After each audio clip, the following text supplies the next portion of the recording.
I think at this point, most of the questions are, okay, what do I expect when an investigator comes in and starts auditing my facility? What are they going to be looking at? What are some things that are really catching people up? And I can only answer those questions based on what I've heard from, webinars that I've attended or what I've seen from inspections that we've had at the NC State feed mill.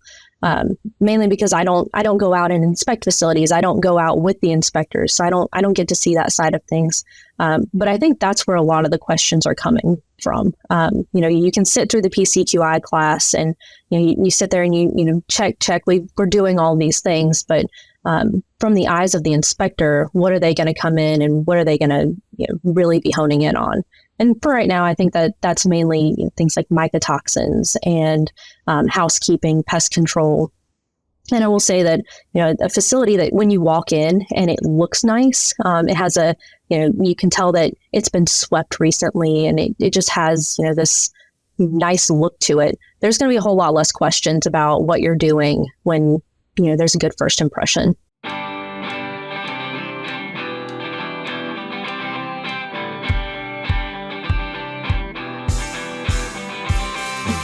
Welcome to the Feed Science Podcast Show for Wisenetics. I'm Adam Fahrenholz here at North Carolina State University.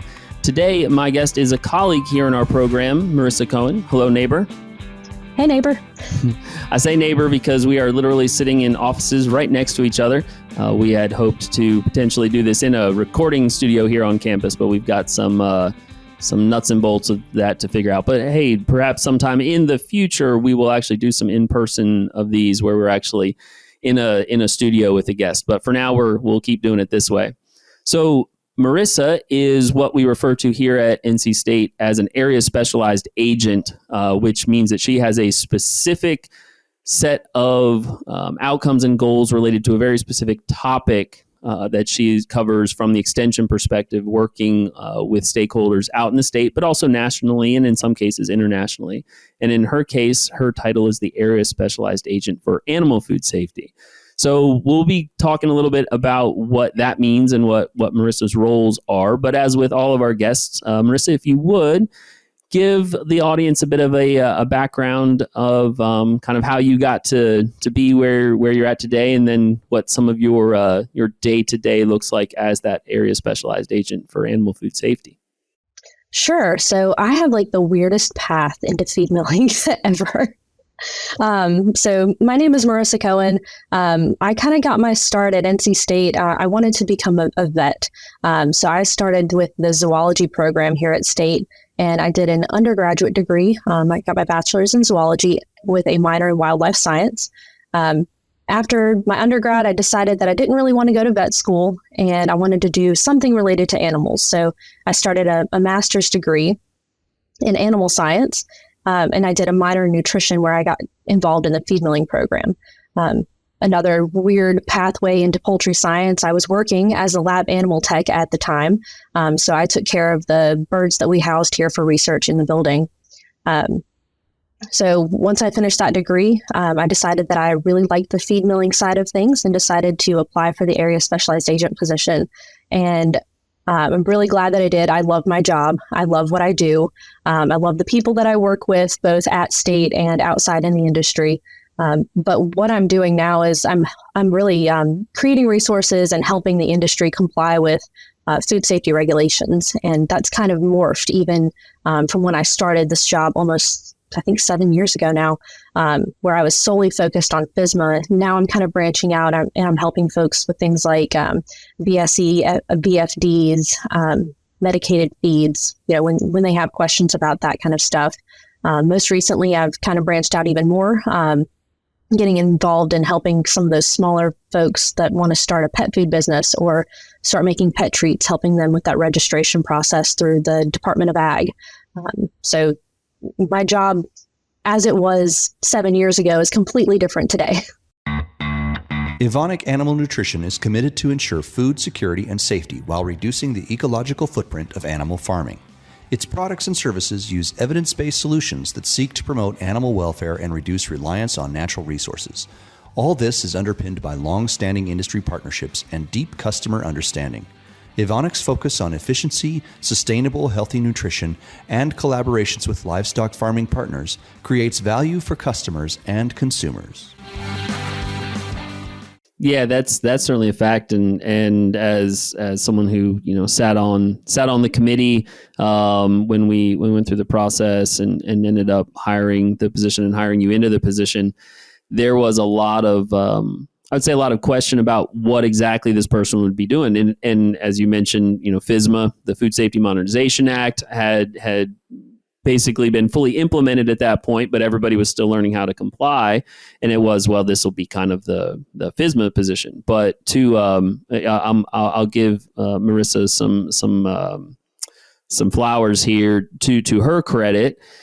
While a number of the other folks that were hired into similar positions for human food side and for produce, also related to FSMA, these positions were all kind of soft funded and time limited. And those other folks have moved on into other roles, some within state and some in other places as those industries came along. But with what Marissa just said about having expanded the types of things that she has done, the industry and here in the state, the North Carolina Department of Agriculture have found her work so valuable to the industry that we've been able to find ways between the industry and the university and the NCDA to keep that position fully funded and keep her doing that work. So that's certainly a credit to the work that you've been doing.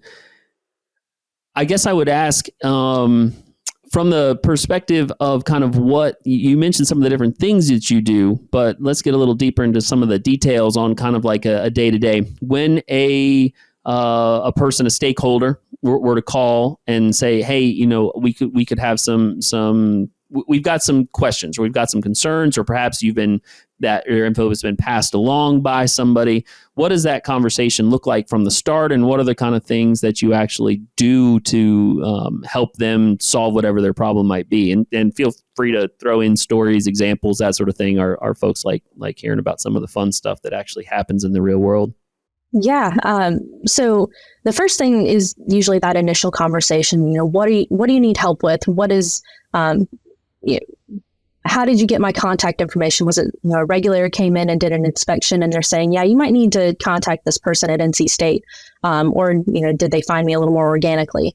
So once we have that initial conversation, it's I'd like to see your food safety plan if that's what you're struggling with. But more than that, I want to come see your facility. And I get a little bit of pushback on that initially because they're like, no, I just want to send you my documents. Just review these, tell me what I need to change, and then, I'll throw it back on the shelf and it'll be done. Check that box. I like to see the facility mainly because, it's kind of fun to get out, but also because I can't review a food safety plan and go through those processes without seeing what you're actually doing. I know a lot of the food safety plans that I've reviewed, they tell a completely different story on paper than what I can walk into a facility and look at. So that's kind of where I like to start. Sometimes I end up just reviewing those paperwork and send it back and don't hear from anybody ever again. But I really like to continue the relationship, and I like to get out and see the facilities. It helps me learn too. It gives me good examples to come back with. I think my favorite story, I tell this during every one of our PCQI classes. There have been times where I've reviewed food safety plans and they said, oh yeah, my friend down the road that works for, so-and-so company helped me out and you let me see their food safety plan. And I'm sitting here looking at a food safety plan for what should be an integrated, we'll throw out, broiler facility. And they start talking about the food safety hazards in swine. And, it's kind of like red flag. Yeah, we've tried to talk a lot to folks about the fact that by all means use all the resources at your disposal. Oh, yeah. You use the templates that are out there. Somebody else that, and it doesn't even have to be fixed on the food safety plan, right? Quality assurance plan, preventive maintenance. I don't care if you know where you can get another kind of backbone skeleton of a program and use that to your advantage as you create your own. That's great, but cutting and pasting whole cloth is can be a little dangerous in that instance for sure. Yeah. What would you say are the things that from an animal food safety, or maybe even just from a general like regulatory perspective, that you still find, a lot of folks, or even the majority of folks, maybe struggling with, but that might be a little strong, certainly having questions about, I think would be a way to potentially phrase that. I think at this point, most of the questions are, okay, what do I expect when an investigator comes in and starts auditing my facility? What are they going to be looking at? What are some things that are really catching people up? And I can only answer those questions based on what I've heard from, webinars that I've attended or what I've seen from inspections that we've had at the NC State feed mill. Mainly because I don't go out and inspect facilities. I don't go out with the inspectors, so I don't get to see that side of things. But I think that's where a lot of the questions are coming from. You can sit through the PCQI class and you sit there and you check. We're doing all these things, but from the eyes of the inspector, what are they going to come in and what are they going to really be honing in on?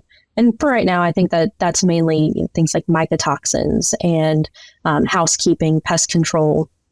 And I will say that, a facility that when you walk in and it looks nice, it has you can tell that it's been swept recently and it just has, this nice look to it. There's going to be a whole lot less questions about what you're doing when, there's a good first impression. Absolutely. Yeah. That first impression means a lot. And we talk again, you referred to the PCQI courses. So the preventive controls for qualified individual courses that we run here at State and that are run by a number of folks, other universities, organizations, individuals all throughout the country, and then and some internationally as well, to get people up to speed on what they need to be a preventive controls qualified individual for that animal food safety plan, which obviously most facilities we think should have in place and be familiar with at this point. We talk about that a lot, right? We there are actually things in the CGMP now about they're not having grass and standing water and all that kind of stuff outside the facility in a way that looks unkempt, and it's hey, they're going to notice that as soon as they drive up, and now it's in a training somewhere. So I think that's a good point. What would you say are some of the conversations you have around folks? And I know you've only compared to what a lot of our audience would be, kind of been highly exposed to the feed industry for what we could call a relatively short amount of time. And here in North Carolina, we've got some really good relationships with our regulators. But what would you say some of the conversations are like about folks with folks when they talk about working with regulators, as far as those conversations and them being, whether they are trending more towards something that are confrontational or are trending more towards something that are kind of combined learning experiences? I hear a lot of positive things, and I don't know if that's because I'm coming at it from a positive attitude. I tend to sing the praises of the folks that we have here because they do mean well. They have an approach where they want to be educating before and during the inspections, which I really appreciate because it helps me make those connections with the industry. If they're going out and educating and then saying, hey, connect with this person. So a lot of the feedback that I get is very positive. We'll talk about individual inspectors even, and mainly the stories are, oh yeah, I know so-and-so, they came in a couple years ago and did an inspection, and not confrontational in nature for the most part. Yeah, I think that's something that there's a history of that to some extent, or at least a believed history of that, stories that have gotten passed down. It's like anything else. It's the bad stories get passed down. The good stories they just fade into the past because there's nothing fun to talk about there, right? So I think that's been a positive thing, is there's been some growth in what that relationship has looked like. How about outside of FSMA specifically. We mentioned obviously that's where your role came from and why you ended up at state. But outside of FSMA, on other things, kind of in the area related to animal food safety, you mentioned a few things there at the beginning, regulatory wise, but others. I'm sure you've had folks come and talk to you about, what are some other things that I could be doing? What are some things maybe that come to mind there that have been topics of interest that folks have had, maybe even outside of, review my food safety plan and fix it, please? I've started getting a lot more questions about medicated feeds. And I think as that's kind of evolving to, things that are going to be requiring VFDs, and then just kind of weeding through the medicated feed rules. Am I doing too much testing? Am I doing enough testing? Things like that. We've got guidance documents that are coming down from FDA talking about carryover. So it's, is what I'm doing adequate, or do I need to be doing something else? Because they're saying sequencing, flushing, and physical clean out. Do I have to be doing all of those things, or is just, is what I'm doing enough? So a lot of questions like that. And then I've actually gotten quite a few questions about people who want to put new products on the market, getting started with that. And that's such a tricky thing, because you have to go through is there a definition? Is it an approved ingredient in some way, shape, or form? Have you registered with the State Department of Ag? Have you registered federally? So there's this whole checklist that you can't even call a checklist because it's different for everybody. Sure. I know recently you've been doing some things related to helping stakeholders in the state, but also just helping some of the regulatory folks within the state on things like related to pet food. You want to talk a little bit about what that's maybe been like? That's actually been quite a learning curve for me as well, because with the FSMA role that I've served in for the last 7 years, I haven't dealt with a whole lot of pet food folks on that very small pet treat side, or I'm making this home pet food that I want to sell to my neighbors because they don't qualify for FSMA. They don't have to comply. So very new area for me, but I noticed that it was definitely an area in North Carolina, at least, where there was a gap in our extension programs where nobody was really covering this area. They're selling their stuff at farmers markets, where we've got a lot of FCS agents. So it's Family and Consumer Services agents that are kind of running those farmers markets, but they weren't sure what the rules were for selling pet food. So we started off with an agent training. So extension agents that got to come in and hear the Department of Ag talk about what registration looks like. So there's facility registration and product registration. And then we talked a little bit about animal food safety and reiterating that CBD is not an approved, or hemp. Neither one are approved for use in pet food or any animal foods right now. And having those conversations, giving them the point of contact. We decided after that we needed to follow it up and do a webinar series for the public. Anybody who's used to or who wants to sell pet food. So that was a really successful series that we did. And I've actually been in contact with a couple of the folks that were on those calls. They're wanting to sell their pet food. One has been in contact with the university to talk about co-branding products. So just a lot of success stories. And, I like getting out there as much as I can and creating useful programs, really.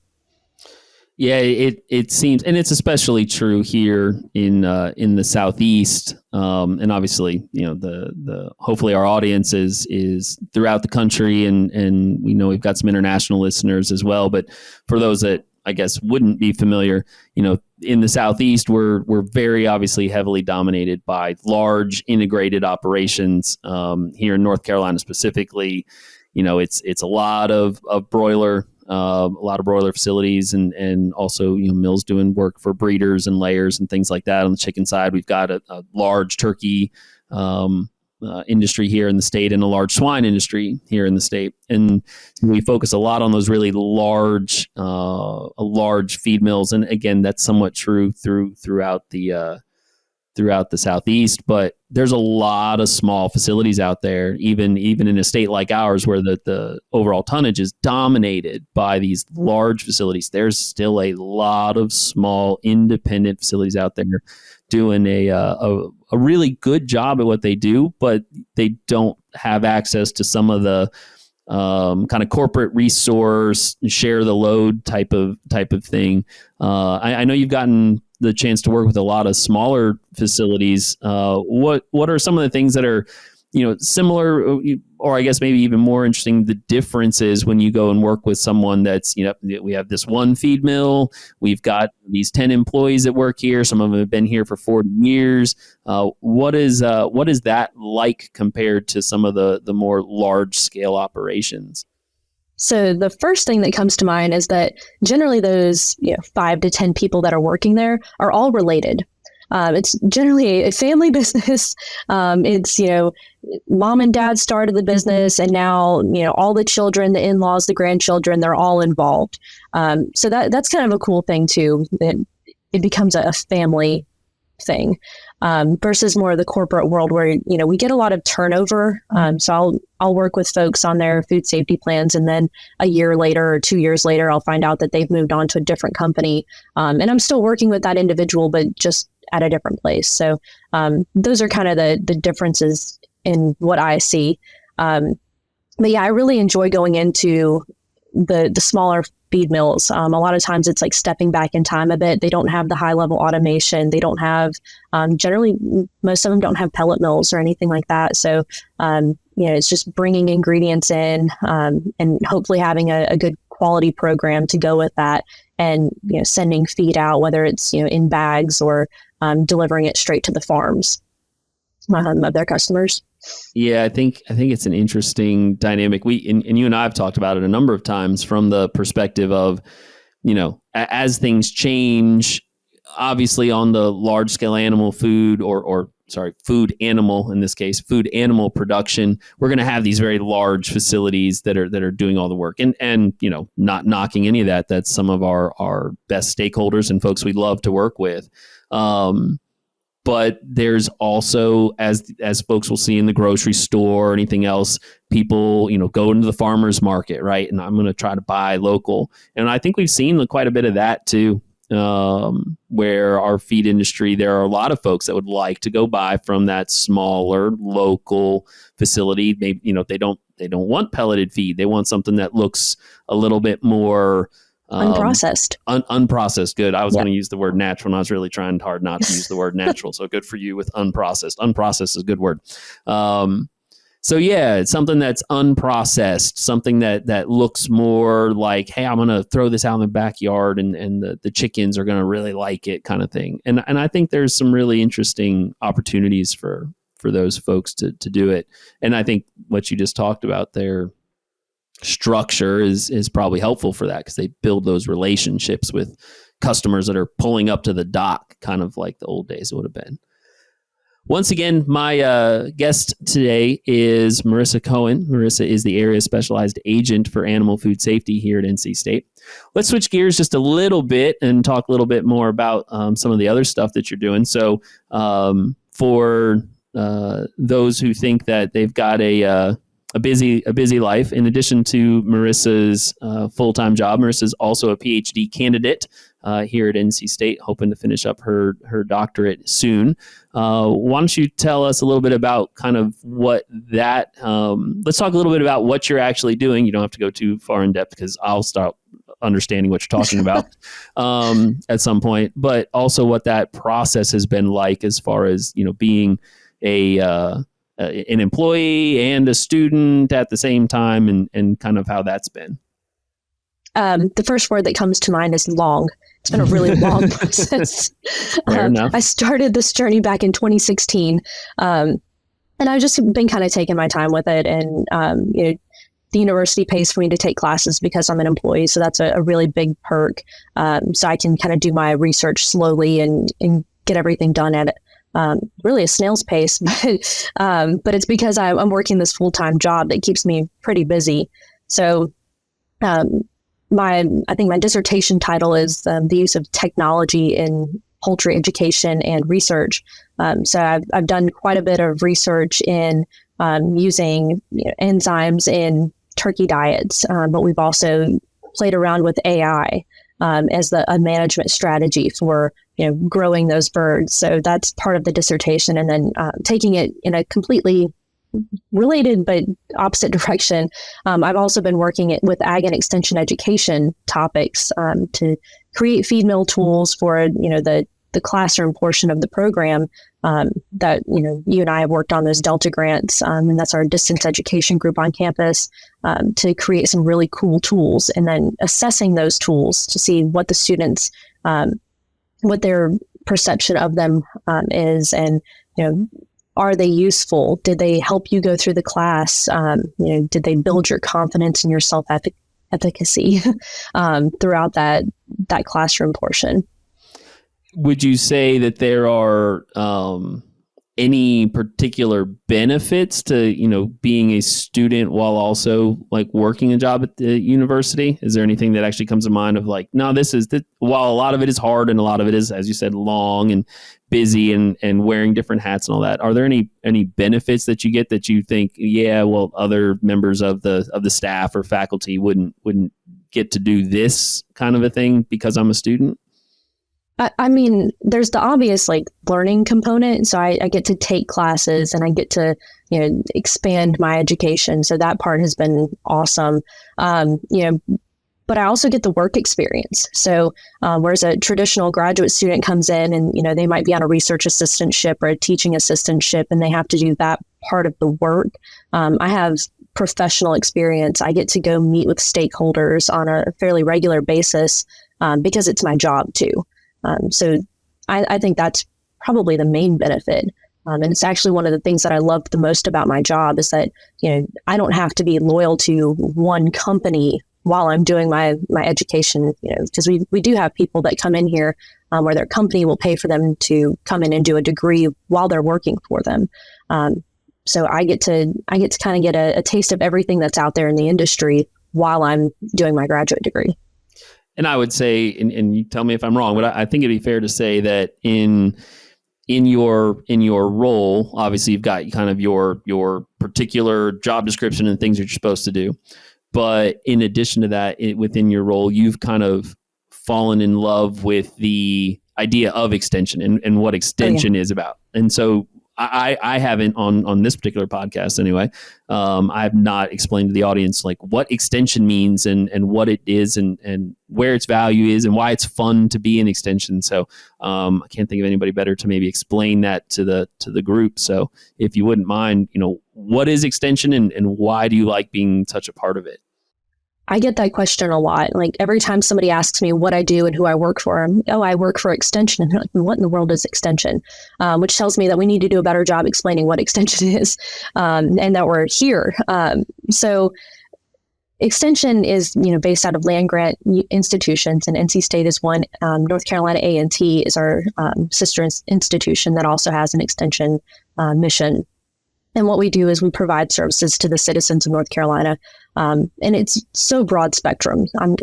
We've got family and consumer services agents, agriculture agents that address things like horticulture, ornamental plants, animal ag. You name it, there's an extension agent for it. We've got area specialized agents like myself that serve regional in a regional capacity. So lucky me, I get the entire state of North Carolina, but a lot of people actually get to split it. So we've got 4 poultry agents that divide the state up. We've got dairy agents that split the state. So just we cover so many different topics. And what's great about Extension is that a lot of the programs that are offered or the expertise that is available is free to the citizens of North Carolina. So I think that's one of the pieces that people really miss out on. In fact, I had one of my husband's coworkers, his wife has chickens, and she was asking me about her chickens. And I said, well, we have an agent for that, and they can come out to your house and help you for free. She was thinking, oh my gosh, I'm going to have to take this thing to the vet. And, so it was nice to be able to tell her that there was a service for that.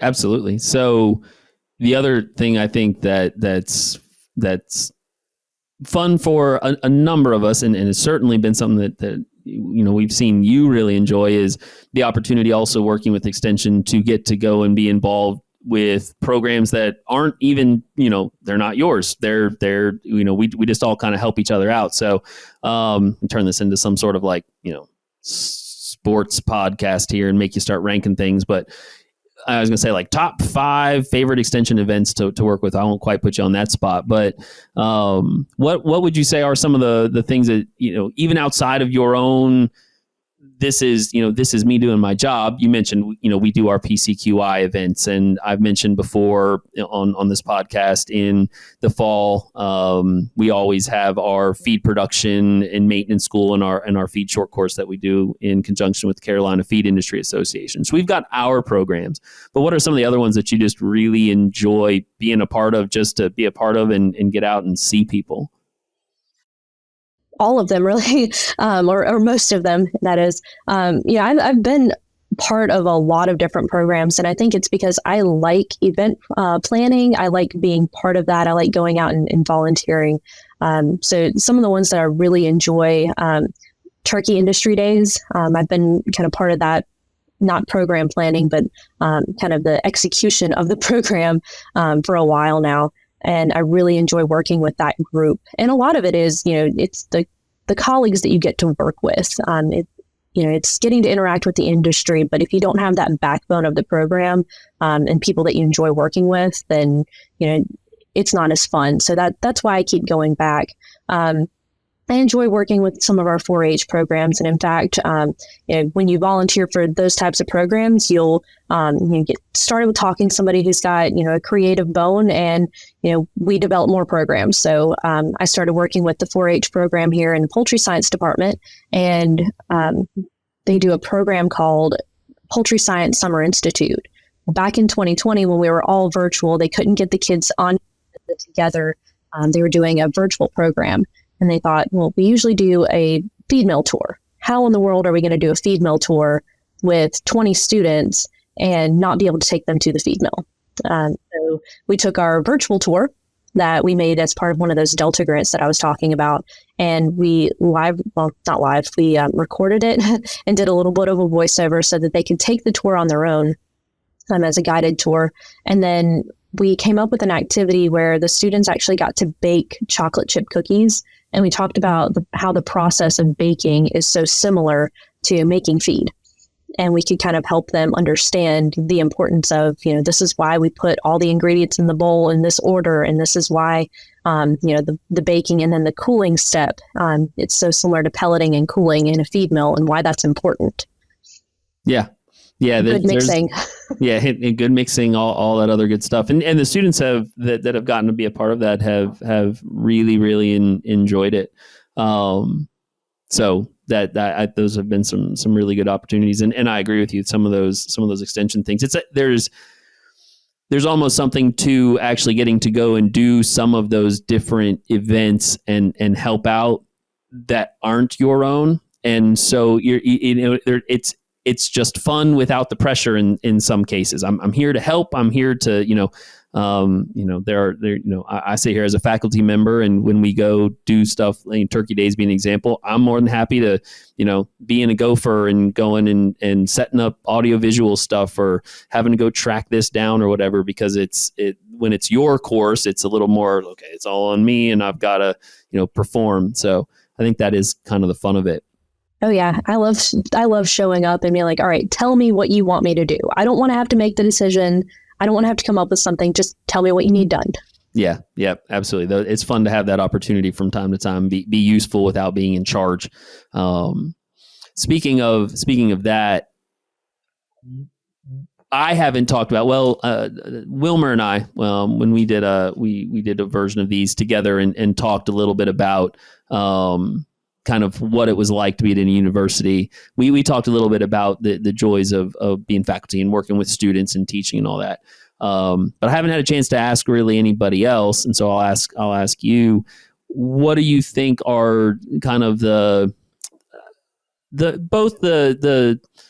enjoyable parts and some of the difficult parts about, working at a university, working in an academic department at a university that are different than maybe what we would expect if we were, in the real world. So we definitely got some things that are, really great and while we're here. And there's some things sometimes that you go, okay, yeah, this is one of the things that I'm, that I wish could be different, could be better.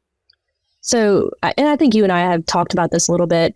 I imagine that if I were in industry and I had started out with a similar job 6 or 7 years ago, that there probably would have been some like defined, this is what you do. I came into this job and nobody had it before me. So there was no set expectations on these are your duties. It was, all right, you need to create resources and train the industry.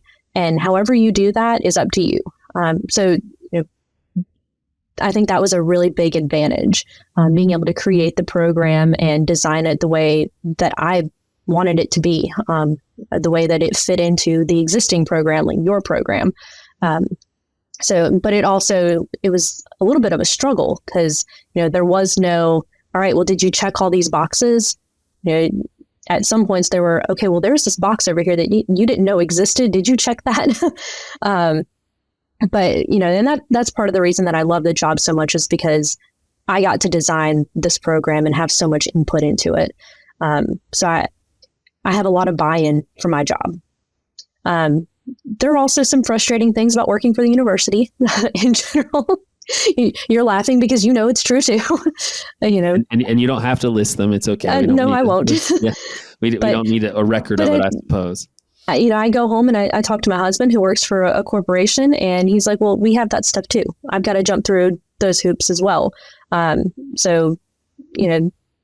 overall, I like I said, I really enjoy what I do and getting to interact with people that I interact with, and having a team that I can work with here on campus is really important to me. Yeah, we have a colleague here in the department that I've heard multiple times explain being in charge, whether it be a faculty member or someone like yourself, as what we call a professional member of the department. When you've got a program to oversee it, it's effectively a lot like being an independent contractor within an overall organization, where it's, okay, here's your office and here's some of the rules and here are some of the resources you'll have access to, but you go figure it out from there. You go figure out what's important. You design your program. And there's, like you said, that's freeing and it's enjoyable and it gives you a lot of flexibility. It also, you sometimes feel like, yep, this is all on my shoulders, all on my head. And if it comes crashing down, they're just going to look at me and go, so it's your fault, right? So, that's kind of the plus and minus of it, I guess. It's time for our famous 3. Well, I've enjoyed our conversation quite a bit. A lot of these things, of course, are things that Marissa and I have talked about a number of times and will continue to. But as we always finish our podcasts, I've got a few questions that will hopefully help our audience do some kind of continuing education on their own, find some things that maybe help them out or give them a different perspective on things. So the first one is, do you have a particular resource, and this could be a book or a newsletter, periodical, website, set of websites. It can kind of be anything you would choose, but a resource from kind of your area of expertise that you would say, hey, if you're in the industry and you had questions about something related to, animal food safety, regulation, quality control, this is a resource or a set of resources that everybody should have access to and that they should be, learning about, reviewing regularly, that sort of thing.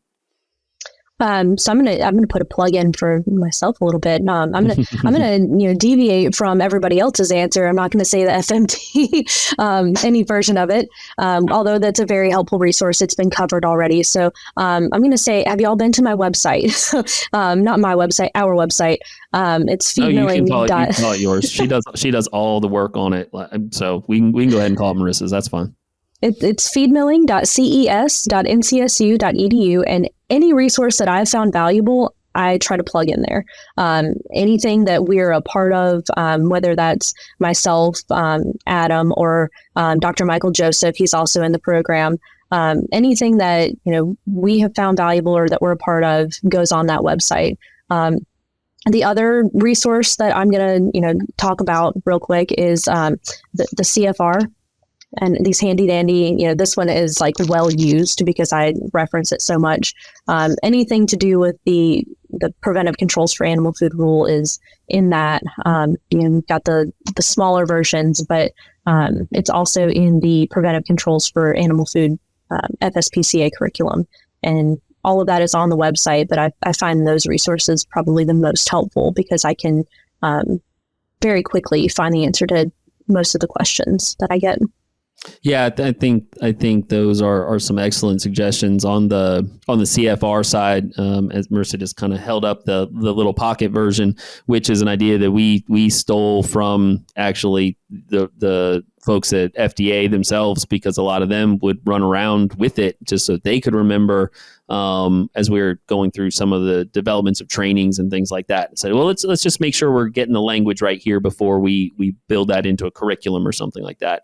So, it's something that even the experts like to keep around. And you can also do that stuff online, and there's other versions that cover things like medicated feed or BSE, and knowing some of those regs are really good. The other part to build on Marissa's plug for the website there is we try for it to be as much of a clearinghouse for updates and things that are relevant, especially on that food safety side. There are a lot of kind of newsletters or feeds that can be subscribed to through the FDA to let you know about, when there's been a change or a new guidance document or a draft guidance or a compliance policy guide or something has been issued. But depending on kind of what boxes you click on some of those things, it can be a little bit of a noise. You're like, yep, there's another one that has nothing to do with me. But we try to create a space where the things that will have something to do with the feed industry will show up. So I think those are some really, really good examples. How about then and obviously, because you already referred to it, this is becoming a game that everybody is going to know. I have to title it or something. Maybe I'll get some theme music or whatnot. I'm sure the producers, as they're editing this, going, we don't really know. Please don't do that. How about something outside maybe of the kind of the professional realm of particular food safety, feed milling, and it could relate even to something maybe that you've looked at in your ag education work or wherever, something that's, hey, I think everybody should read this book, or I think everybody should go watch this documentary, or something like that you think has had some sort of lasting impact on your professional development, your understanding of the social world around us, kind of your choice from that perspective. Marissa's thinking, I'm currently doing a full-time job and pursuing a PhD. Yeah. If you thought I've read anything other than things focused on those two things, I'm also a new mother, and so most of the stuff that I don't. I get up in the middle of the night and, I read blogs. Okay, good blog. They're for raising children, though, not for creating safe animal food. I'm sure many of the audience have children as well. Yeah. I had when you prepped me for this, I had my CFR. That was my resource that I grabbed. I really enjoy reading, novels, kind of more on the recreational side, but anything to do with like leadership and making yourself better, emotional intelligence, those types of books. For the life of me, I can't think of a single title right now, but as I've gone through a couple leadership programs, there's been quite a few books that have been referenced in some of the talks that we've listened to and given to me, and things that I've tried to, I make it sound like it's one of the self-help books, but they're really just recognizing that the world around you is outside of the scope of what you are, and making yourself a better person in the eyes of others. Absolutely. No, and I'm thinking about some of the stuff we teach in like the management class. And actually, I think you touched on two things there that are interesting. One is, yeah, trying to stay away.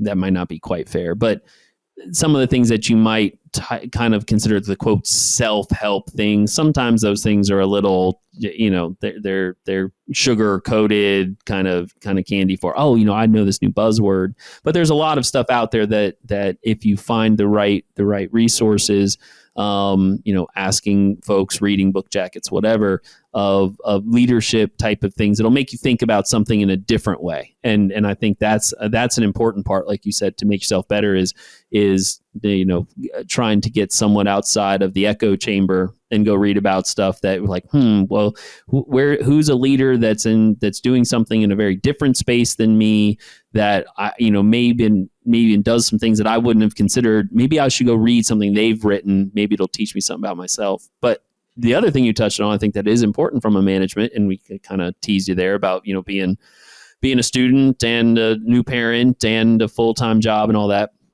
I think that one of the things that is underrated to some extent is also finding that thing that hopefully still stimulates some degree of intellectualism, but that is outside of that, even that professional development, much less your professional topic.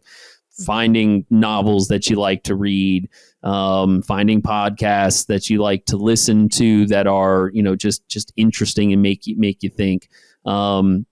Certain things on, TV and movies and whatnot, that having something that gives your brain something else to do will generally kind of free up and kind of help you think about what's actually, something related to the job or something as well, because you're not just kind of locked in all the time. And I think there's more value in that than people think. So. Absolutely. And, besides these podcasts, which I do listen to on my way to and from work, it's like a 45-minute drive. So it's a perfect time slot. I do like true crime podcasts. So there you go.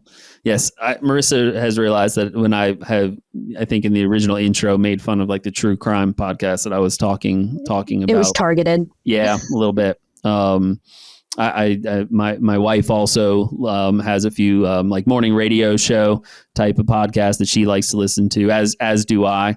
And so we both listen to each other's. It's funny because we both kind of listen. What are they talking about? Like, why do you listen to this? And it's like, because I enjoy it, and it shuts my brain off from the other stuff, and I get to learn something fun or whatnot, or interesting to me. And I think, like I said, I think there's more value in that than people think. And it's similar to what we've learned about, why you should actually take your vacation days, right? If you don't shut off, then you're not at your best the rest of the time. So, okay, off soapbox. Last question then is, in your experience, and you've obviously gotten to work with various folks out in the industry. You've also spent quite a bit of time now around the academic world, from being a student and working at various roles within an academic department. What would you say are those things that you see, or you can pick a specific thing that you see in the professionals that you look at and go, yeah, that's a model I'd like to follow. That's an attribute in somebody that I can see really contributes to their success? Yeah. The first kind of person that came to mind is Dr. Jesse Grimes. He's here at the university. He's our department extension leader, turkey specialist. So not even necessarily within my area of expertise, but very involved in extension. And he has this open door policy. He's very supportive of his extension people. And, that's kind of the model that, I would like to strive to be close to. Just very easygoing and, like I said, supportive. Also confidence. So even out in the industry, having confidence in what you're doing and, buy into your job. Those are the types of things. Yeah. Again, I think those are excellent thoughts of someone who is supportive and talking about Dr. Grimes specifically, supportive of his people. And that means both when someone comes into the door and needs support or is asking a question, he'll give the time and give the thought to it. Oh, but yes. that also means when that person needs something, if it's not being delivered in the way that it is supposed to from another office or another part, that he will go and advocate on Yes. behalf, right? And so I think that advocacy and support is really good. And yeah, the confidence one is excellent. We hear a lot today about this idea of imposter syndrome and do I belong this and that, and you can really see that in the people that you work with, that you go out and go, wow, they believe in themselves, they know they're good at what they do, and that really comes through as, okay, that's someone I can listen to what they say, I can follow kind of their lead on something because they seem very self-assured. That's a good one. I don't think we've gotten confidence before, so we'll add that to the attribute list that keeps growing. Okay, so thank you very much. Once again, my guest today has been Marissa Cohen, Area Specialized Agent for Animal Food Safety at NC State here in the Prestage Department of Poultry Science. Thank you, Marissa, for joining us. I've enjoyed our conversation. Thank you for having me. You bet. All right, for Wisenetics, I'm Adam Fairnolds here at NC State, and this has been the Feed Science Podcast.